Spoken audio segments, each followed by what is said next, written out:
कुछ इंसान हैं जो पहले पहले तुम्हारी केयर करेंगे, तुमको वक्त देंगे एवं एक वक्त तुम उसके ऊपर डिफेंड करना शुरू करोगे। जब तुम उसके ऊपर डिफेंड करना शुरू करोगे, वो तब तुमसे दूर जाना शुरू करेंगे, तुमको इग्नोर करना शुरू करेंगे, तुमको दिखाएगा कि तुम उसके योग्य नहीं हो। वो तुमको दर्द कष्ट देंगे, वो तुमको इग्नोर करेंगे, वो तुमसे दूर जाने का कोशिश करेंगे, क्योंकि वो जानते हैं तुम कभी भी उससे दूर नहीं जाओगे। उसके इग्नोरेंस तुम्हारे लिए बढ़ते ही रहेंगे, लेकिन फिर भी तुम उसके साथ ही जुड़े रहोगे।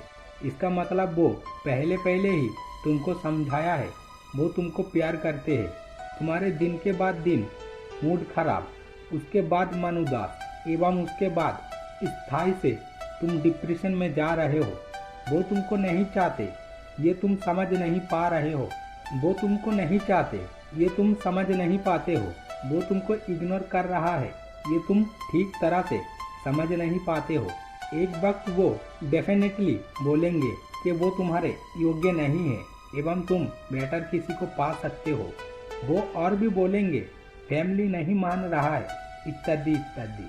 वो तुमको बहाने देंगे तुमसे दूर जाने के लिए। तुम दिन के बाद दिन एनर्जी खो दिए हो, तुम्हारे काम करने का इच्छा नहीं हो रहा है, तुम्हें कुछ भी अच्छा नहीं लग रहा है। सोच रहे हो तुम इसके बाद मैं क्या करूं, मैं किस तरह जीऊंगा। लग रहा है जिंदगी का अंत हो जा रहा है।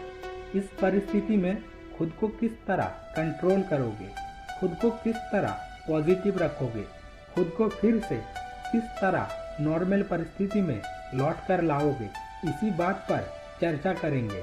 जब तुम ऐसा सिचुएशन में डील कर रहे हो कि तुम्हारे रिलेशनशिप का फ्यूचर के विषय में तुम कंफ्यूज, तुम समझ ही नहीं पा रहे हो वो प्यार करते हैं कि ना, उसके इग्नोरेंस कभी ठीक होगा कि नहीं, या तुम्हें क्या करना चाहिए, तुम कोई डिसीजन ले नहीं पा रहे हो।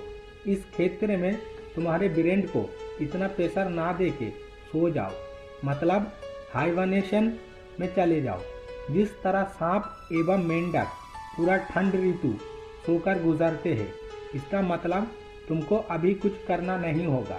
जब तुम कैपेबल हो जाओगे डिसीजन लेने को तब लेना। फिलहाल हाइबरनेशन में चले जाओ, इतना प्रेशर ना लो, चुपचाप शांत रहो।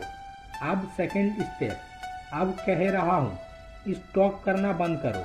तुम जानते हो वो तुमको वक्त नहीं दे रहा है, वो बोल रहा है वो बिजी है, लेकिन बाकियों के लिए वो बिजी नहीं है। स्टॉक करना बंद करो। तुम जानते हो सिर्फ तुम्हारे क्षेत्र में उसके पास वक्त नहीं है, बाकी सभी के लिए सब कुछ ठीक ही है। तुम बार बार उसका सोशल मीडिया चेक कर रहे हो, देख रहे हो वो कब एक्टिव था, कब ऑफ था, वो कब और रात को कितना देर तक एक्टिव था, इत्यादि इत्यादि। इन चीज़ों से खुद को बाहर निकाल कर लाओ। यह सब देखना बंद कर दो। एग्जिट कुछ दिन के लिए इन सब चीज़ से दूर जाने का कोशिश करो, क्योंकि इस वक्त तुम्हें मानसिक शांति पाना बहुत ही इम्पोर्टेंट है। Number 3, time down. परंतु किसे? तुम्हें तो कुछ भी अच्छा नहीं लग रहा है। टाइम डाउन खुद को। इस वक्त एक बात दिमाग में रखना, कामकाज, सिर्फ ही सिर्फ कामकाज। जिस कामकाज को तुम्हें करने का दिल नहीं कर रहा है, उस कामकाज को ही दिल हृदय से करोगे। ऑलिव्स दिल का बात सुनने से नहीं चलते हैं, है ना? खुद को थोड़ा सा दबाव दो, खुद का कामकाज में फिर से लौट कर आओ। जरूरत पड़े तो जरूरत से ज़्यादा कामकाज का प्रेशर लो, उसमें तुम्हारे दिल किसी और जगह पर डाइवर्ट होगा। Be positive and pamper yourself. जब ऐसा सिचुएशन में आ रहे हो तुम, दिन के बाद दिन झगड़े, अशांति, सब कुछ फेस कर रहे हो, थोड़ा सा पॉजिटिव रहने के लिए खुद को पैम्पियर करना होगा। थोड़ा सा सेल्फ केयर करो, थोड़ा सा जिम में जा सकते हो, और भी बहुत कुछ कर सकते हो जो तुम्हें अच्छा लगते है, वही करो। ये बहुत ही इम्पोर्टेंट है। तुम खुद को जितना एक्टिव रखोगे, तुम जितना तुम्हारे मनपसंद कामकाज को करोगे, इसमें तुम्हारे कॉन्फिडेंस भी बहुत बढ़ेगा एवं तुम पॉजिटिव फील करोगे। दिल से भी दिमाग से भी। देखो हमारे आसपास कितना कुछ होते हैं, उस चीज के ऊपर हमारे कंट्रोल नहीं रहते हर समय, है ना।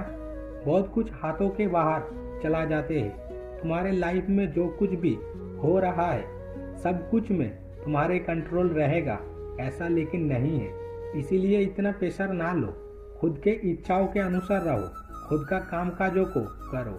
देखो कोई अगर प्यार करे, कोई अगर केयर करे, किसी का अगर टान लगाव रहे तो वो खुद से ही आते हैं।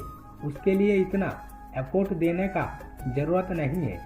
देखो तुम इतना दर्द कष्ट पा रहे हो, इसमें उसका कुछ आते जाते नहीं है कि ना, बोलो। तुम दोनों रिलेशनशिप में हो, तुम अकेले ही टान लगाव अनुभव कर रहे हो, अकेले नहीं होगा।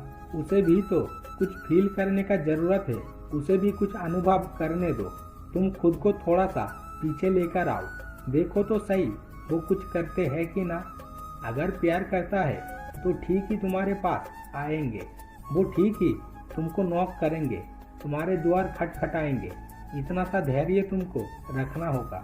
देखो तुम्हारे इस खराब सिचुएशन में तुम खुद को किस तरह पॉजिटिव रखोगे, मैं बस तुम्हारे साथ कुछ टिप्स शेयर करा हूँ।